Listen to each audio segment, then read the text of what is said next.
Fala pessoal, tudo bem? Eu sou Rodrigo Oliveira, estatístico aqui na Nuvem Tecnologia. Apresento para vocês o Projeto 42, uma iniciativa nossa de usar nosso tempo livre, nosso horário de almoço, para trocar ideia e trocar conhecimento entre o pessoal aqui da equipe. E a partir de agora, esse conteúdo vai chegar também até você. Corre lá no YouTube e confere o vídeo que eu faço uma introdução sobre ciência de dados. O link está bem aqui, não vai perder, tá? Valeu! Quem me conhece, eu sou o Rodrigo. Para quem conhece. E para quem conhece, eu também sou o Rodrigo. E o assunto, hoje eu falar um pouco da introdução à ciência de dados. Eu sou formado em estatística e sempre me interessei por essa área desde a graduação e é o que eu venho trabalhando desde então. Antes de começar a ver uma imagem motivacional sobre ciência de dados, é em relação ao volume de dados que são gerados, né? Isso aqui, acho que essa pesquisa é o final de 2017, então deve ter dado mais atualizado disso aí, mas o volume de informação que está sendo gerada, né, cada ano cresce exponencialmente e precisa de alguém para processar todo esse volume de dados para tentar tirar alguma vantagem em cima desse porrilhão de informação que a gente tem disponível. E para isso, né, o cientista de dados ele está aí, né, uma das principais funções dele é analisar esse grande conjunto de dados. E outra imagem motivacional é a questão das organizações data-driven, né, orientada a dados, você tomar uma decisão orientada a dados. Eu quis trazer isso para o contexto mais de organização, mas quando você tem uma organização que ela é orientada a dados, os processos de trabalho, né, as estratégias que são tomadas, né, o crescimento da empresa, a aferição de lucro, né, até mesmo se as ações que estão sendo tomadas estão vinculadas aos objetivos estratégicos, né, da organização, quando você é orientado a dados, isso tudo é muito mais simples, mais mensurável, você consegue visualizar isso de uma forma bem consistente, digamos assim, né? Então, a organização orientada a dados casa muito com o papel do cientista de dados. Você tem que fornecer um ambiente, tem que fornecer dentro de casa, você tem que fornecer uma estrutura para que você tenha lá uma equipe de ciência de dados focada a produzir essas informações que vão auxiliar, vão direcionar o gestor para uma tomada de decisão orientada a dados e com isso você vai ter mais assertividade ou a assertividade vai estar mais controlada. Aqui em Mato Grosso, principalmente, nas empresas que eu já conheci, aí, que eu já trabalhei, existe ainda muita cultura da experiência, né? Eu sou experiente no assunto, eu sei que o negócio funciona assim, sempre funcionou assim e essa é a melhor forma. Mas às vezes você consegue demonstrar que com informação, com dados, né, que o caminho podia ser um pouquinho melhor, ele poderia gastar menos executando determinado serviço, né, ele poderia ter um faturamento maior se ele seguisse tal caminho, né. Então é uma cultura ainda que precisa ser fomentada aqui no estado, principalmente, mas eu acho que está evoluindo bastante. Quando eu saí da faculdade, quase 5 anos atrás, ninguém não sabia nem o que o estatístico fazia. Eu tinha até o discurso, o que o estatístico faz? Eu trabalho no IBGE. Era o discurso que eu tinha para já cortar os assuntos, né? E desse tempo para cá eu já vejo empresas grandes, empresas pequenas, tentando procurar se colocar no mercado, tentando otimizar seus processos de trabalho com base em dados, né? Então, apesar de a gente estar muito atrás, a gente está crescendo muito rápido. E eu acho que aqui é um potencial gigantesco nessa área. Mas beleza, né? O que é essa tal de ciência de dados? Assim, data-driven, ele, não sei, só uma pergunta mesmo. Ele é sempre posteriori, assim, eu tenho que ter dados para poder mensurar as coisas, porque antes seriam pesquisas. O core do data-driven, você começa estruturando, o primeiro passo para você ser uma organização data-driven é estruturar seus processos de trabalho para que a execução do processo de trabalho já gere dados para você. E aí, com base nesses dados, você vai ter estudos históricos e predições até chegar ao ponto de você ter prescrições do que você deve fazer. Imagina um sistema em que o gestor acorda, né, abre o sistema, loga de manhã no sistema, ele vai falar, olha, determinada indústria, determinado ponto da indústria está produzindo pouco e eu sugiro que você, sei lá, veja com o pessoal de suporte, de manutenção, o que pode estar acontecendo e tal. Então ele já vai sugerir as ações para você fazer. Então a companhia Data Driven, ela não vai virar a chave de uma hora para outra, não. Ela tem todo um processo para passar para se tornar Data Driven. Tá? Mas o que é esse tal, né, de ciência de dados? O que cientista de dados faz, né? Eu coloquei assim, de um lado... É bem assim, você joga o Bozó, né? lê um livro em PDF. Não. De um lado você tem dados. E aí eu coloquei o símbolozinho de dados só para encher o saco mesmo. Mas você tem dados que são estruturados, né? Num banco de dados, SQL, né? Um dado, né, bem definido, bem modelado. E você tem dado que está disperso em qualquer tipo de formato. Você tem documentos, você tem vídeo é um conjunto de dados enorme, você tem informação no Twitter, você tem textos e assim por diante. Então você tem um monte de informação e do outro lado você quer chegar você quer transformar esse dado em uma informação. É aqui que você quer chegar. E o que é a ciência de dados? Ela vai ser a ponte que vai ligar isso aí. Você vai transformar dado em informação. E essa informação, qual que é a diferença, né? O dado é uma coisa, vamos colocar assim. A informação é essa coisa gerando valor para o negócio, gerando valor para a organização. Tá? Então, você converte esse dado, você trabalha nesse dado para gerar uma informação e essa informação vai trazer algum valor para a sua organização. Não adianta nada você gerar uma informação... petróleo do mundo. Eu não queria falar, eu até pensei em colocar isso na apresentação, mas o novo petróleo do mundo são os dados, é o que dizem por aí. Eu acho que é um termo já bem discutido aí, né? Mas eu falo que os dados, cada vez mais a gente precisa ser mais eficiente, né? Até nós, seres humanos, né, estamos buscando sempre ser mais eficiente. E sem os dados é praticamente impossível você chegar à eficiência plena, digamos assim, né? E a ciência de dados é essa ponte aí que liga essas duas áreas. Você vai converter os dados e no final, depois que você passar no caminho dessa ponte, você vai gerar informação. E dentro dessa ponte, né, durante o percurso dessa ponte, você tem vários pedágios, né, que são, né, as áreas da ciência de dados, as etapas que você tem que fazer para trabalhar esses dados para gerar informação. Vou apresentar de forma bem macro, né, que o objetivo aqui é ser bem introdutório mesmo, mas são umas etapas que precisam ser seguidas para que o dado gere uma informação. Porque às vezes é muito comum a gente, principalmente quem está entrando na área, já querer fazer modelo, já querer fazer rede neural, já querer fazer tudo aquelas coisas legais, né, com os nomes bonitinhos, e sendo que come um monte de etapas no início que são fundamentais para que essas coisas funcionem. A ciência de dados é uma área multidisciplinar. Então, o cientista de dados ele não vai ser especialista num único assunto, tá? Ele não vai ser especialista numa coisa só.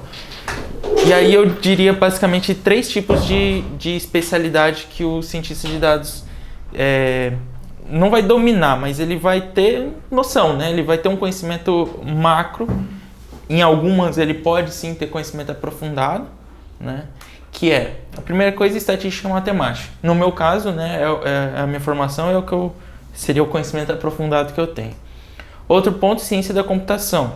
Aqui eu tenho um conhecimento macro, né, noções de algumas coisas, e conhecimento de negócio, que eu também não é a minha especialidade, mas é uma coisa que eu gosto, que eu me interesso bastante. Eu acho que a gente encontra aí materiais na internet trocando esse negócio aí por conhecimento técnico, científico e tal, mas eu quis trazer isso para a ciência de dados aplicada em corporações, né, em empresas mesmo. Então, você precisa conhecer do negócio. Mas como assim, né? Só antes de detalhar cada um desses itens, é legal a gente fazer as intersecções entre esses gráficos, né, entre essas áreas, que a gente vê. O cara que ele tem um conhecimento de negócio e de estatística, ele vai ser um excelente pesquisador. Ele vai focar em pesquisa tradicional, né? Metodologia científica, né? Todas aquelas coisas, né? Objetivos, justificativa, problema e assim por diante. O cara que conhece de negócio e conhece da área de computação é o desenvolvedor. Acho que quase todo mundo aqui, ele vai ter essa noção de negócio e noção do desenvolvimento. O cara que conhece de estatística e conhece de computação, ele vai ser um excelente aplicador de algoritmos de machine learning. Ele vai aplicar muito bem, vai entender como funcionam esses algoritmos, né? Só que ele não vai conseguir fazer muito casamento disso com os objetivos do negócio. Então, o cientista de dados ele vai pegar todas essas características, né? Ele tem que ser um bom pesquisador, tem que ter noção de como funciona o método científico, ele tem que ter algumas noções de desenvolvimento, né? Tanto é que as principais linguagens, a principal forma de você fazer o seu trabalho, o seu dia a dia é através de linguagem de programação, né? E saber como os algoritmos funcionam, qual que é a matemática, qual que é toda aquela álgebra por trás dos algoritmos, como que aquela função se comporta no seu conjunto de dados. Isso é importante para você saber, esse conjunto de dados, é melhor eu ter essa abordagem, para esse outro, melhor eu ter outra abordagem. E a base matemática e estatística que ela dá para a gente é muito bom, tá? Muito bom para isso aí. E na estatística, aí eu trouxe assim, bem resumido, alguns pontos de cada um dessas áreas. Estatística, eu falo a questão descritiva, que é aquela estatística básica, média, mediana, né, desvio padrão. Você resumiu o seu conjunto de dados em algumas medidas que descrevem esse conjunto de dados. Probabilidade, inferência, que é você, a partir das observações que você tem, né, do que você olhou no seu histórico, você está inferindo alguma coisa, né, acerca, ou projeção para o futuro, ou mesmo de uma amostra inferindo para a população como um todo, né? Então, inferência. Questão multivariada, que aí na ciência de dados é o que mais é usado. Você tem modelos que usam várias variáveis e você precisa trabalhar com tudo isso. Trouxe regressão, que faltou um R ali, perdão, que eu acho que é uma das técnicas mais simples, porém aquela... É o Pareto, né? Ela é bem simples de utilizar, mas vai resolver bastante problema. Então, a maioria dos problemas a gente consegue resolver com regressão, né? Que a gente encontra das necessidades dos clientes no nosso dia a dia. A questão de negócio, eu listo o processo de trabalho mesmo, né? Aquelas metodologias, né? BPM, fluxos, né? Então, entender de como funciona o processo, como você mapeia um processo de trabalho. Estratégia, eu coloquei ali o BSC, que é só um exemplo de como você visualiza uma estratégia de organização, né, que é o Balanced Scorecard. Então, você ter noção como que é definida a estratégia de uma organização, como que você visualiza isso, né, e como que você faz o link dos objetivos que você tem. Ferramenta de Canvas, aí eu coloquei Business, Data, AI, são todos naquele estilo do Canvas, né, que você consegue, de uma forma muito mais visual e bem rápida, você identificar para que é aquele negócio, né, quais são os pontos-chave, os pontos críticos daquele negócio. Isso é muito bom, principalmente quando você não domina a área, né. Imagina, eu nunca trabalhei na indústria, então se eu for entrar numa indústria para fazer um modelo, vai ser muito difícil eu me habituar a quais são as peculiaridades da indústria para que eu possa fazer, né, um trabalho mais eficiente. Então, essas ferramentas ajudam nessa velocidade. E gestão de projetos. Isso aí eu acho que não é só na ciência de dados, eu acho que quase todas as áreas, a gestão de projetos ela é importante, né, para tocar o conteúdo. E na parte de computação, não posso deixar de falar as linguagens R e Python, que todo mundo conhece.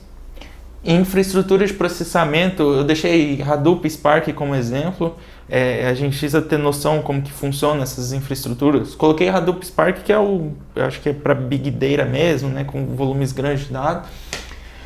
Redes neurais, muitos modelos usam a questão de redes neurais, e bancos de dados. São skills aí que são importantes, ter esse conhecimento, saber como mexer, saber como usar isso aí, essas ferramentas, tá?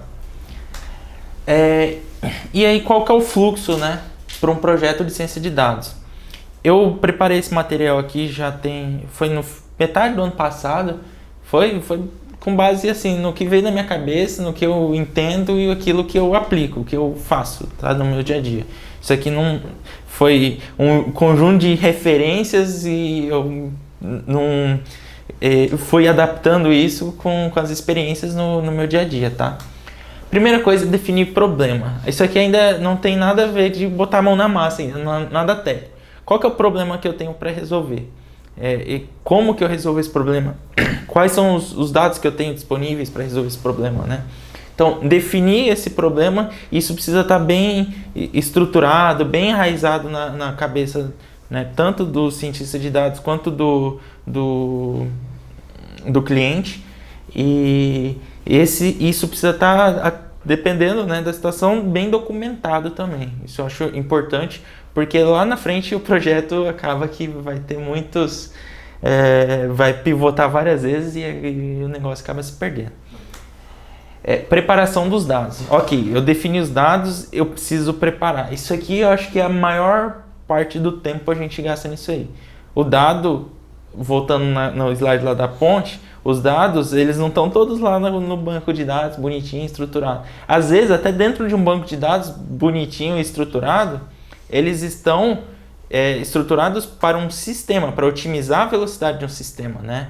O conjunto de dados, o banco ele não é pensado para ser um banco para que você analise dados, né? Ele quer transformar o sistema de forma mais eficiente. Então você precisa traduzir tudo isso aí, aquele monte de tabela, em um conjunto de dados que você consiga analisar. Você vai tirar a informação daquilo, né? Então, trabalhar nesse conjunto de dados, preparar, modelar tudo isso em um formato analisável, né? Acho que metade do tempo aí de uma pesquisa fica nisso aí, tá? Análise. Aqui eu preciso começar a gerar insights. Fazer gráfico, né? Fazer medidas, né? Fazer tabelas, gerar insights, tentar entender o que aqueles dados estão falando pra gente, o que eles querem e o que eles estão falando e como que isso aí vai resolver o meu problema lá em cima, né? Definição da abordagem. Então, com base nesses insights que tem nessa etapa de análise, é uma análise mais básica do dado. Qual que é a melhor abordagem? Eu vou automatizar isso aí? Eu vou apenas um estudo que só gera um insight para o cliente, né? Vai criar uma melhoria em um processo de trabalho, né? Então, ver qual que vai ser a abordagem que vai ser seguida, né? Com base nesses insights.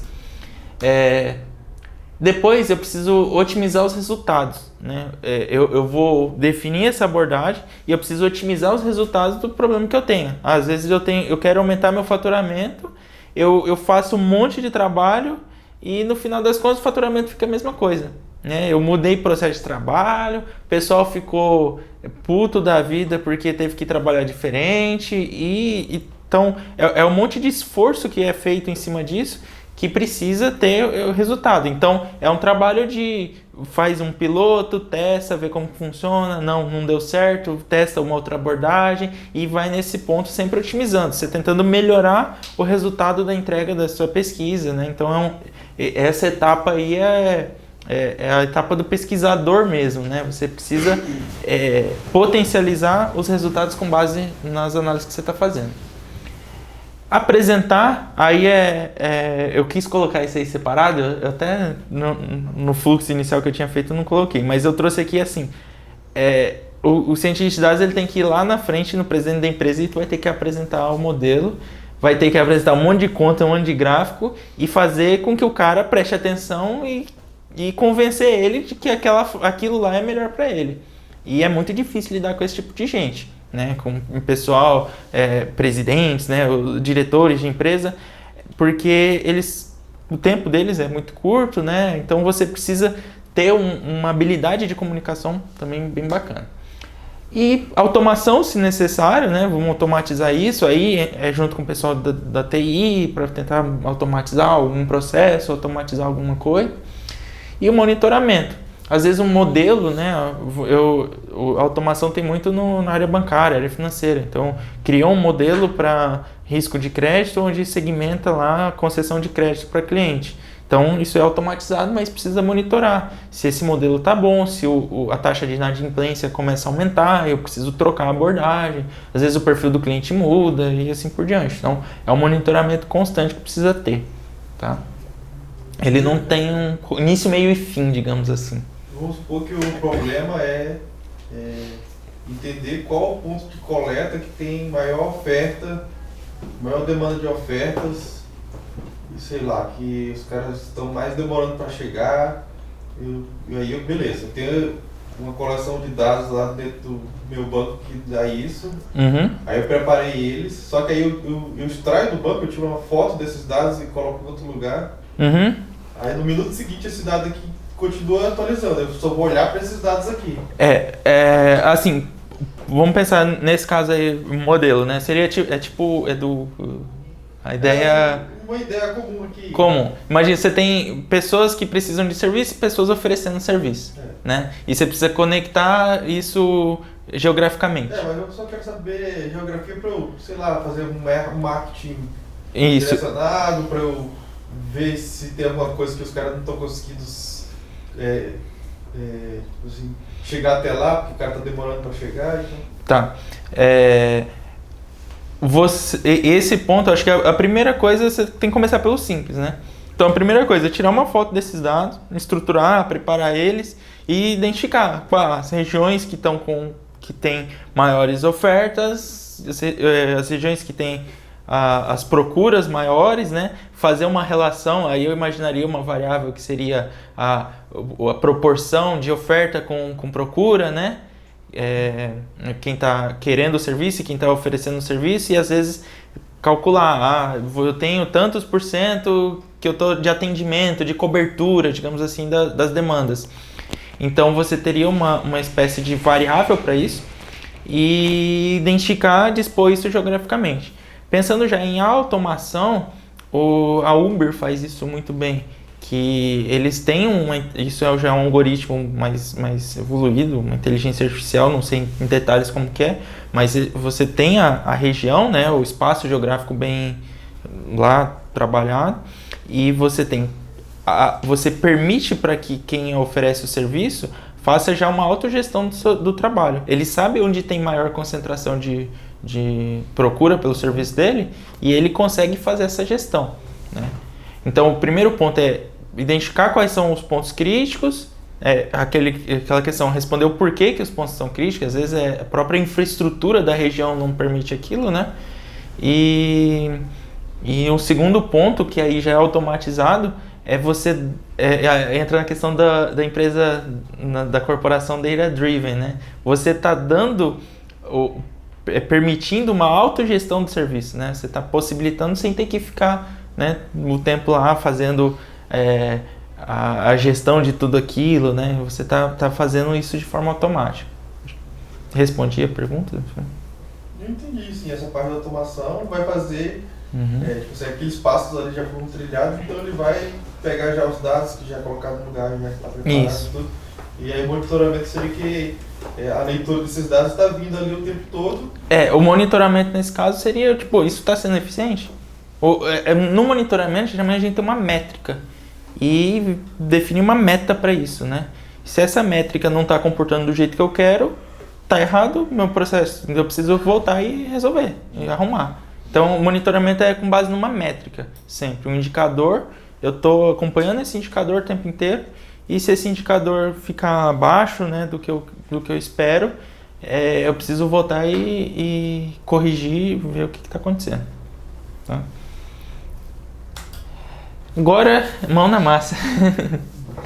Ainda bem que todo mundo comeu, né? Eu acho que isso aqui é um dos principais pontos para quem está começando a aprender. Kaggle. Isso aqui é uma plataforma de competição de análise de dados. Acho que vamos resumir assim. Todo mundo conhece ou quem não conhece? Não conhece? Tá. É uma competição para análise de dados e onde você tem competições só por status ou competições até remuneradas. Tem empresas que jogam seu conjunto de dados e falam, eu quero resolver esse problema, tá aqui o conjunto e quem for melhor, quem ter o melhor desempenho, eles pagam lá, tem prêmio aí de $10 mil, né? Até mais, né? Acho que eu já vi $20 mil, tá? Bem bacana. Então, tem bastante dados pra gente brincar mesmo, tá?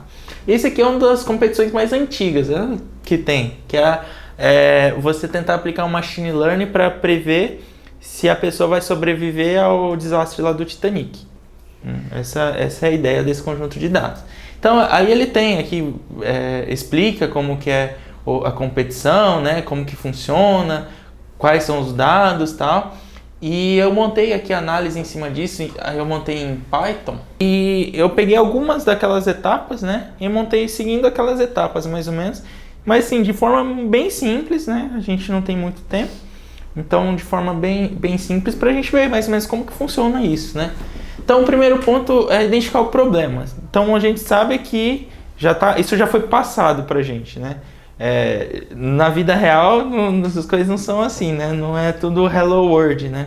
A gente vai ter que sentar com o cliente. Às vezes, nem o cliente sabe qual que é o problema dele, né? Então, a gente precisa sentar junto e identificar isso aí. Mas,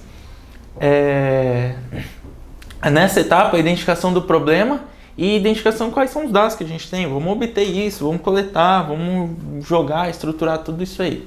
Então, essa primeira célula aqui, ela traz, para quem não conhece o Python, ele tem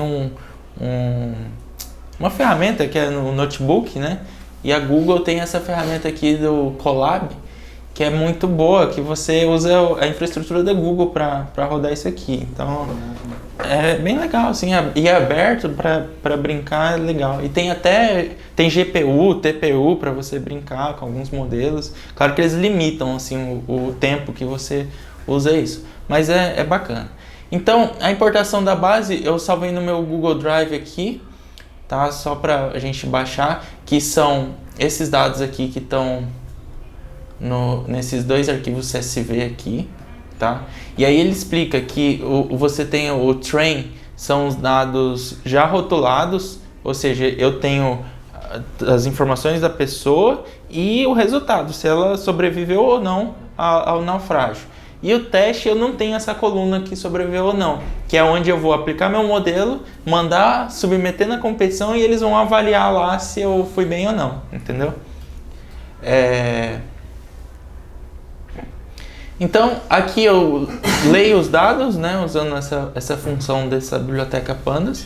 E aí eu tenho ali, ó, o ID do passageiro, se ele sobreviveu ou não, a classe que ele estava, nome, sexo, idade.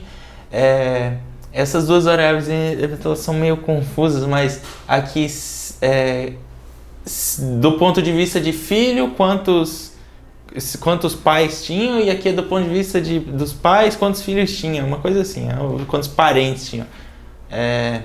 O código do ticket, o número do ticket, né, da passagem, acho que é quanto que pagou, a cabine e o portão de embarque, né, no navio. Próxima fase é preparar os dados, né, fazer uma análise exploratória, ver o que tem de informação. Então, a primeira função aqui, o Python ele ajuda bastante a nossa vida, né? O Python e o R é muito alto nível, né? Uma linguagem de muito alto nível, então é simples, né? E é bem intuitivo você trabalhar em cima disso. Então aqui eu pego das variáveis numéricas, calculo algumas medidas disso, por exemplo, contagem de registro, média, desvio padrão, mínimo, primeiro, segundo e terceiro quartis e máximo. Então eu tenho uma noção da distribuição dos dados e tal. E aqui, batendo o olho, eu já vejo aqui, ó, poxa, idade eu tenho menos do que as demais. Então, eu tenho um registro nulo aqui, né? Idade nula. Então, a gente precisa pegar essa quantidade. Existem métodos para a gente imputar registro aqui, mas por questões acadêmicas, né, para facilitar o processo de ensino, a ideia nossa aqui vai ser apenas excluir esses registros que estão nulos, porque eles não são necessários para a nossa análise. Seguindo aqui, a gente vê só das variáveis categóricas, um resumo. A gente tem a contagem de registros distintos, né, os registros com maiores frequências, né, e qual que é a frequência desses registros, né. Então tem aqui o nome, ainda bem que só tem um registro para cada um dos nomes, né. Tem sexo com 2 registros únicos, masculino e feminino, né, e masculino é o que tem mais registro. Temos aqui o ticket, né, o número do bilhete, a cabine e qual que é o portão de embarque, né, do passageiro. Então a cabine a gente vê que tem pouco registro, tem muito registro nulo, né? Então só 204 preenchidos. Então talvez seja interessante a gente não considerar essa variável, porque ela só vai distorcer as análises que a gente estiver fazendo. Nome, ticket, né, não vai trazer informação relevante para a gente, e também acho que é interessante a gente excluir isso da análise, né? A gente não vai, pelo nome, tentar identificar se a pessoa morreu ou não, né? Só se a gente estiver tentando achar um homem-bomba, né? Mas aí as questões éticas podem atrapalhar um pouquinho, né, nossa análise quando a gente tiver modelo. Então a gente tira essas variáveis, né? Aqui nessa próxima célula, remove, né, os atributos irrelevantes, então nome, o ticket, né, a informação da cabine, né, que o passageiro ficou, e o passenger ID, que é só a identificação do passageiro. Isso não é importante para a gente para fazer o modelo, né, para fazer o estudo. Então executa aqui, ele vai remover, né, com esse comando drop, os atributos irrelevantes. O próximo ele tira todos os registros nulos, então se eu tenho um registro nulo ele vai sumir em alguma das variáveis, ele vai sumir. E aqui ele vai codificar as variáveis texto para numérico. Então eu tenho lá, no variável sexo, onde está female eu coloco 1, male eu coloco 0. E a variável do portão do embarque, né, onde é S eu coloco 0, C eu coloco 1 e Q 2. Né? E executo aqui, você pode ver aí como que ficou. Eu fiquei com 712 registros no total, né, que foram limpos, e aí as medidas de cada um. Impressão. Aqui, só para vocês verem aqui, ó, o sexo e o portão que mudou, ficou tudo número. Então esse é o conjunto de dados que eu estou analisando. Okay. Agora eu preciso separar, eu preciso testar esse modelo, né, com os dados que eu tenho. Então é comum a gente separar esses 712 registros que eu tenho em treinamento e validação. Treinamento é onde eu vou fazer o modelo, né, fazer análise, e validação eu vou testar se aquilo que eu generalizei com o modelo funciona nessa base de validação. Então aqui tem o Scikit-Learn, que é um conjunto de ferramentas, e ele já tem uma função pronta, onde eu separei aqui 2 conjuntos, treinamento e validação, um com 534 registros e 8 colunas, outro com 178, tá? Por padrão ele já separa 70-30, 70 treinamento e 30 validação, que é o mais usual aí, mas a gente pode mudar isso também se quiser. Aqui eu coloquei separar features do target. Features são as características que tem o dado, e target é aquela variável, se ele morreu ou sobreviveu, tá? Que é o que eu quero. Então eu só separo ela em elementos diferentes. E aqui na parte da criação, otimização do modelo, né, que seria a abordagem que eu estou fazendo nos meus dados, eu trouxe aqui 2 exemplos, a regressão logística e a rede neural. Tá? Regressão logística, né, que eu falei, é o mais simples, né, que vai atender a regressão já atende boa parte dos problemas. Então eu já tenho uma função para regressão logística. Esse solver aqui é um método que a regressão você precisa identificar os parâmetros que vão ser mais eficientes para aquele seu resultado. Isso aqui é um método de abordagem que ele vai fazer, que ele faz iterações, né? Então é como que ele faz a iteração para chegar nesses parâmetros. Aqui realmente você treina o modelo, né, nas bases. E aqui eu faço uma medida chamada acurácia. Aqui ele faz a diferença entre o que foi previsto e o realizado e calcula um percentual. Então, rodando o modelo de regressão logística, 79% das previsões que foram feitas foram precisas, digamos assim. Essa foi a acurácia. Tem outras medidas, é claro, de se o modelo é bom ou não, mas vamos limitar a acurácia nessa introdução. E aqui eu aplico na base de validação, ou seja, aquela base que o modelo nem viu, nunca viu aqueles dados. Aplicou, ficou em 78%. Então, no próprio treinamento do modelo, com a base dele mesmo, ele acertou em 79%. E numa base nova, que ele nunca viu os dados, ele acertou 78%. Fazendo a rede neural, isso aqui a gente usou aqui o TensorFlow, tá? Que é uma biblioteca da Google, eu acho que é mantida é da Google, né? E isso aqui é a estrutura da rede neural. Eu tenho 7 camadas de entrada, que são as variáveis que eu tenho, né, as features. Eu confesso que eu joguei aleatoriamente isso aqui, só para a gente ilustrar, mas tem métodos, né? Quais são as funções de ativação que você usa e tal, mas eu joguei aqui só para a gente ter mesmo uma ilustração como funciona na prática. Realiza o modelo e também usando a métrica de acurácia. Então, aqui só para a gente ver a estrutura do modelo, ele só deu um aviso aqui que vai trocar a versão do TensorFlow, a estrutura, né, como que a rede neural foi colocada, e aqui eu executo mesmo o modelo e já calculo a acurácia. Então eu coloquei para ele rodar em 200 épocas, né, 200 iterações para rodar o modelo e chegar no resultado. E aí a gente vê aqui no final, conseguiu uma acurácia de 82% nos dados que ele estava usando para treinamento. E no dado de validação, 78%. Tá? E depois, implantação, eu vou automatizar esse negócio.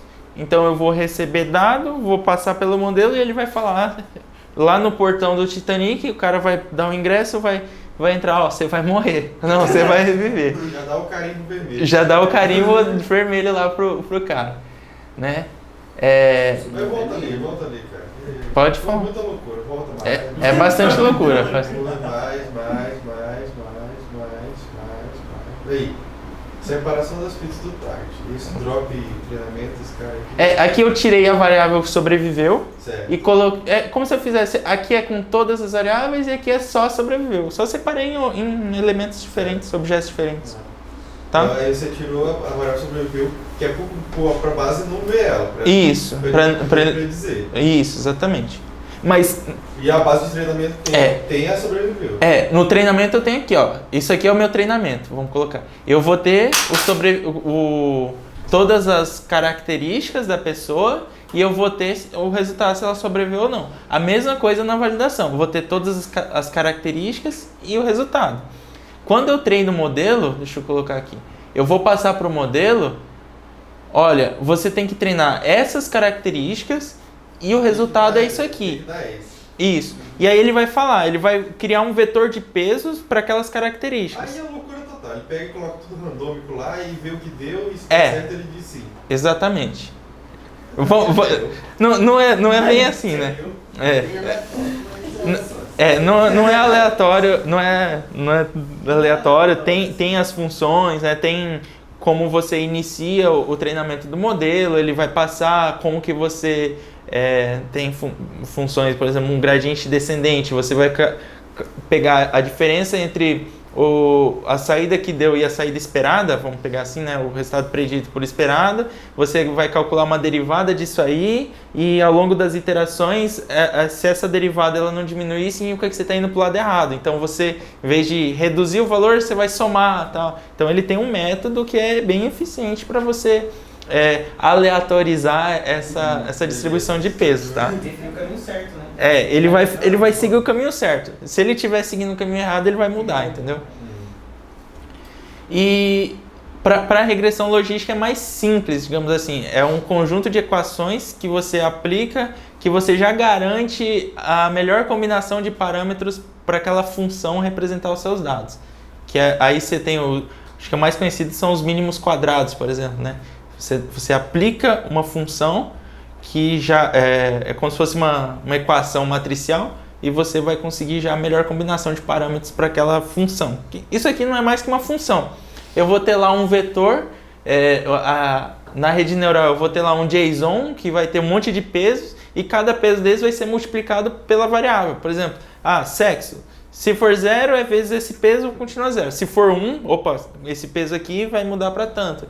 E aí ele vai fazendo todas essas multiplicações e somas, né? E no final ele vai ter um resultado, que é isso aqui. Até eu quis trazer esse aqui. No caso da rede neural, ele vai trazer isso, um resultado muito louco, assim, os números. Isso aqui, o que quer dizer que o cara morreu? Se o cara morreu ou não. Não tinha que ter 0 e 1, né? Então ele traz um vetor... Ele quase morreu. Quase morreu, exatamente. Então eu preciso ter um corte. Eu preciso fazer um corte. Isso aqui eu posso traduzir como a probabilidade do cara morrer, entendeu? Então eu posso definir, se isso aqui for maior do que 0,5, significa que o cara morreu, entendeu? Então eu tenho mais do que 50% de chance de morrer. 0,5? É um exemplo, tá? Esse corte, análise dos dados... Se no final fosse 0,5, aí até eu, qualquer um tem 50% de chance. Não, ele já vai dar com base nas suas características, pô. Com base nas suas características, aqui, esse cara tem 86% de chance de morrer, entendeu? É muito difícil a vida dele. Aí você pode colocar um filtro tipo acima de 8, por exemplo. Eu posso... Já que ele tinha 0,07, isso aí sobreviveu. Provavelmente. Mas assim, isso depende muito do seu negócio. Você precisa ter essa noção. Imagina que eu estou querendo prever o efeito de um medicamento em uma pessoa. Se eu colocar lá meio a meio e eu errar, vai ser muito ruim, né? Então eu preciso ser mais restrito, mais preciso naquela análise que eu estou fazendo. Então é melhor, por exemplo, o medicamento, se o medicamento vai fazer mal ou não para uma pessoa. É melhor eu errar falando que ele vai fazer mal e ele não fazer mal e a pessoa não tomar e ele na verdade não iria fazer mal, do que eu falar que o medicamento não vai fazer mal, a pessoa tomar e passar mal, né? Então é muito do negócio que eu estou trabalhando. Então aqui eu só traduzi isso aqui num vetorzinho lá e aí assim, essa aqui sobreviveu, essa aqui morreu e assim por diante. Cara, isso aqui é um exemplo bem simples, assim, feito de uma forma bem esdrúxula mesmo, mas para entender como que é essa abordagem, como que a gente trabalha em cima desse conjunto de dados, né, e como que faz tudo isso. É isso aí. Obrigado a todos.